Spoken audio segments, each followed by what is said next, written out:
Welcome to a moving new episode of the Demonic Compendium, the show where I discuss the mythology, design, and game history of your favorite Megami Tensei demons.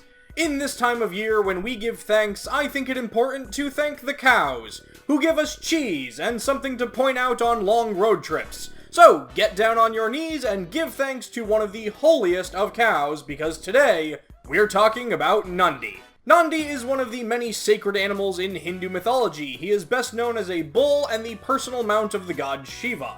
The story goes that a sage by the name of Shilada prayed to Shiva to give him a child. That child was Nandi, a boy who grew up with a great reverence to Shiva as well. During his own penance to Shiva, the god would grant Nandi one wish, who said he wished to stay by Shiva's side forever.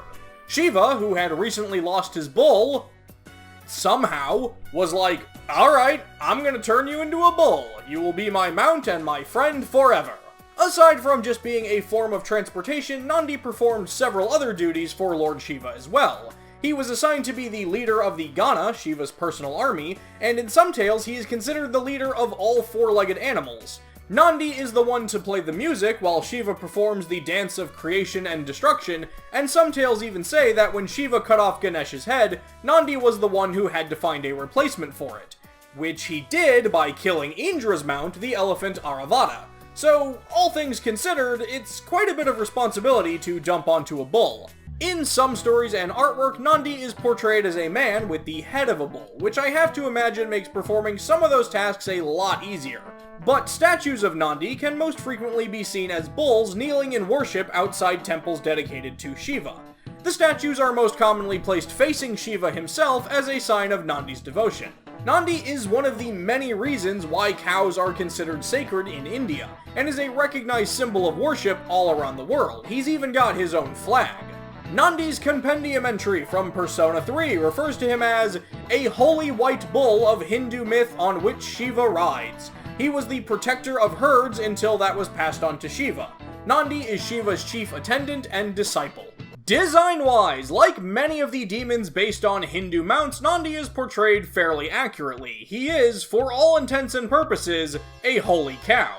However, a lot of the stories I read, including some of his compendium entries, describe Nandi as a white bull, while the Kaneko depiction is more of a light brown color. One of the most noticeable features of Kaneko's Nandi design is the way it playfully has its tongue sticking out. What I found most interesting about this is there are several statues of Nandi portrayed with his tongue out.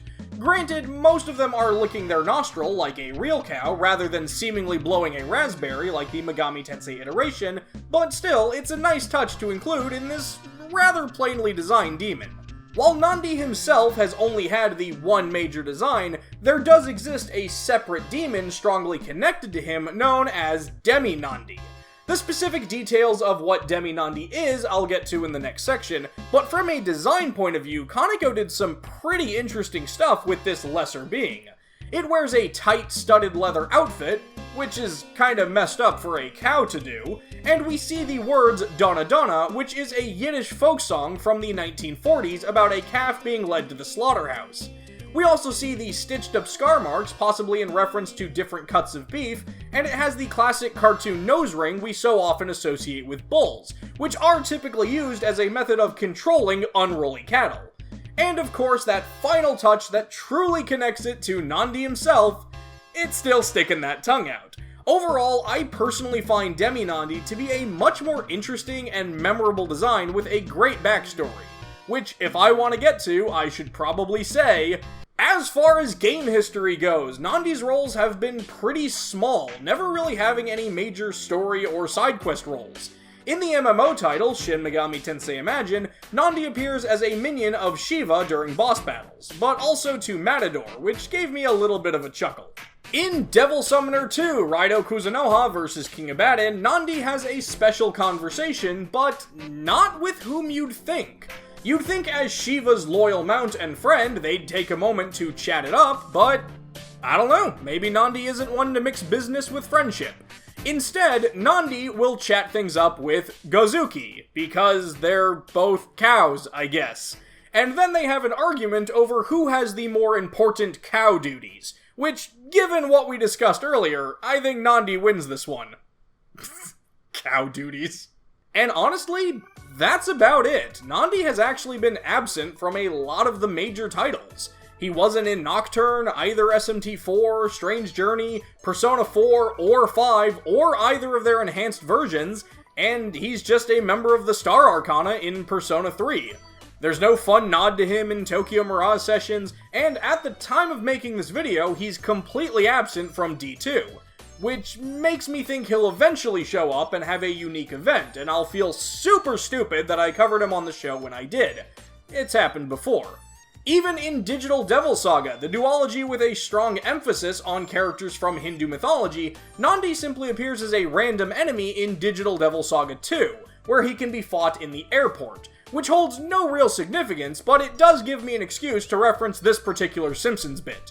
Truthfully, the most interesting thing Nandi has contributed to the Megami Tensei franchise has been Demi-Nandi. This butchered bovine has only appeared in Shin Megami Tensei II, and has fought as a pretty early game boss. In the ravaged apocalyptic world of SMT II, the Demi-Nandi were created by cloning the original Nandi for the purposes of meat and livestock production. Begging the question, would you eat a cloned demon burger? I'd probably try it. And so there you have it, Nandi, the holiest high-flying heifer of Hindu heritage. Did I leave out something you thought was important? Was I just plain wrong about something? Let me know in the comments below, and don't forget to let me know who you'd like to see me talk about in future episodes. That's going to do it for this episode of the Demonic Compendium, and I'll see you next time. But be careful while you rest that a demon doesn't take over your body.